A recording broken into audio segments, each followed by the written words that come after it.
However, politically inspired violence in America in that autumn was far from over. 6 years after the murderous rampage of the Manson family, one of its members was still out to get the system, personified by President Gerald Ford. September 5th, Sacramento, California. All of a sudden, a young woman dressed in a red flowing gown jumped at the president, lunged at him, and we're told she had a gun in her hand. A Secret Service. The White House press office has now identified the woman as Lynn Ellis Fromm, 26 years old, of Sacramento, and they say that she is linked with the Charles Manson family. Secret Service agent Larry Boondorf was the man who stopped her.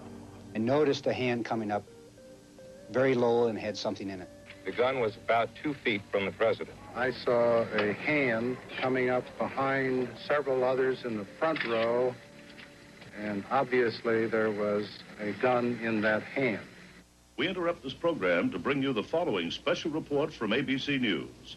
This is the latest on the apparent attempt to fire a gun at President Ford. He was right. It was the latest, but not the last. 3 weeks later, a rerun. On September 22nd, in another California town, San Francisco, another radical, another gun, the same president. Sarah Jane Moore's motives were confused. Her purpose was not. I knew that that's the only shot I would have was a headshot. He came out, looked right at me, and after I fired the shot, he stopped. Cold, and I did have time for a second shot, had never planned for a second shot, had practiced and was psyched for one shot. One shot might have done it if it hadn't been for a man who almost wasn't there. Vietnam veteran Oliver Semple just happened to be downtown. I said, well, the guy's from Michigan. I've never seen him in person. I'll stick around to see him, if I can see what he looks like. Everybody started pushing everybody.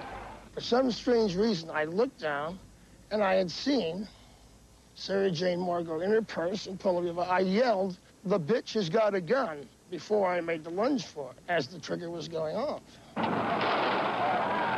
I grabbed her, and about 10 agents and 20 policemen were on us all, just like that.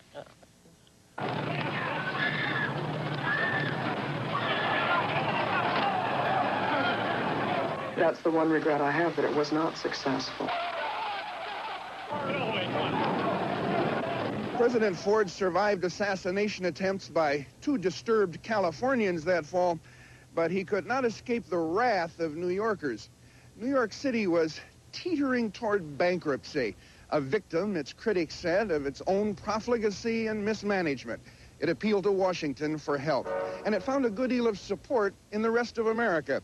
But the rest of America is also a little leery of New York City as an alien place, more like Paris or Tokyo than it is like Omaha or Detroit. So when the president refused to throw New Yorkers a lifeline that fall, the booing he got from the Big Apple and her allies was drowned out by the cheers and the horse laughs from out there. Well, how many here would urge that the federal government bail out New York City? Some politicians did not think it was a laughing matter. Governor Hugh Carey of New York told Congress today that default by New York City would be an economic Pearl Harbor for the rest of the nation. West German Chancellor Schmidt came here and said the collapse of the world's financial capital could push the whole world back into recession. And we could precipitate a major economic disaster. If New York City went under, so might other cities. So went the argument. President Ford was unmoved. I am prepared to veto any bill that has as its purpose a federal bailout of New York City to prevent a default. The president's attitude was immortalized by managing editor Bill Brink of the Daily News. And we had exhausted apparently every kind of local option we thought we had. So the federal government seemed the only out. Mr. Ford said, in effect, you can go down the tubes as far as I'm concerned. I'm not going to help you. And when I thought about a headline for the paper, and it was my responsibility as managing editor to put it on there, I came up with "Drop Dead." Mayor Abraham Beame did not relish playing the role of beggar. Since this was Columbus Day, I said, Columbus and I had a lot in common. We both couldn't get financing in our own country. The threat of default was the biggest, but not the only problem New York City faced that fall. Sanitation men took their good old time. Garbage piled up in the streets. Teachers went on strike. Firemen were demoralized after cost-saving layoffs. And there was even a brownout on Broadway. Musicals shut down when musicians went on strike. But after even the darkest of nights, there comes the dawn. New York City's dawn began that fall when the musicians settled and Broadway lit up again. Make the camera come to you. Isn't it great the strike is over? Mayor Beam still had his problems, of course, but the Broadway maitre d's were as bubbly as their champagne.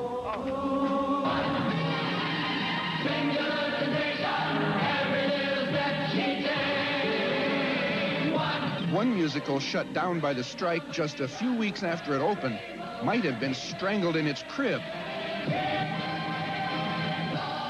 But Chorus Line was a very healthy baby.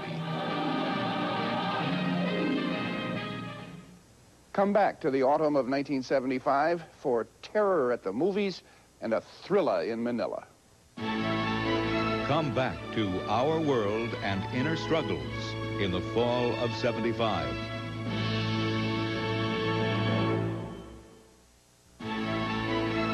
In a moment, Our World continues with Inner Struggles in the fall of '75.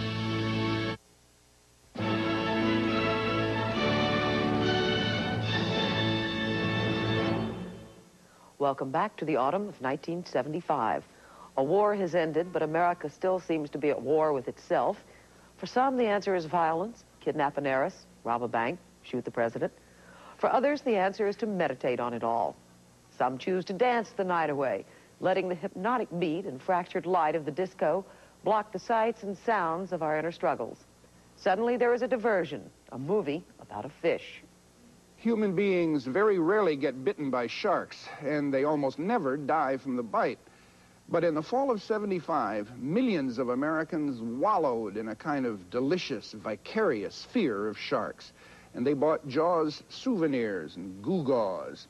That movie grossed $124 million in 80 days, a record for the time. From the absolute safety of a movie house, we watched three puny men struggling with a plastic shark and were scared witless. Playing the local police chief, Roy Scheider. The problem was that the special effects people didn't anticipate how much industrial strength salt water would do to their equipment. It corroded pipes and electronic equipment. So we shot almost half the movie without the shark even working. I always consider my performance in Jaws a comic performance. And if you really study it, you'll see how it's built around this inept guy with terrible anxieties about everything. I knew it was a phony shark. But I'll tell you, like everyone else, after the film was over, I don't go swimming this day without looking around a lot more than I used to.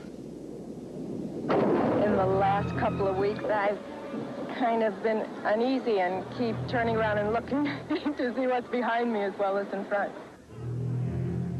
By Labor Day weekend, Jaws mania was out of hand. T-shirts, even bikinis sported great white sharks.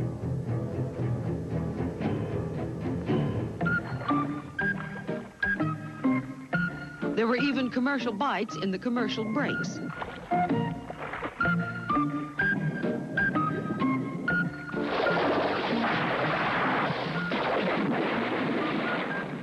In the dull and commonplace occurrences of day-to-day living, one thing... While a mechanical shark was selling bikinis and beer, the most famous man in the world, Muhammad Ali, was selling himself.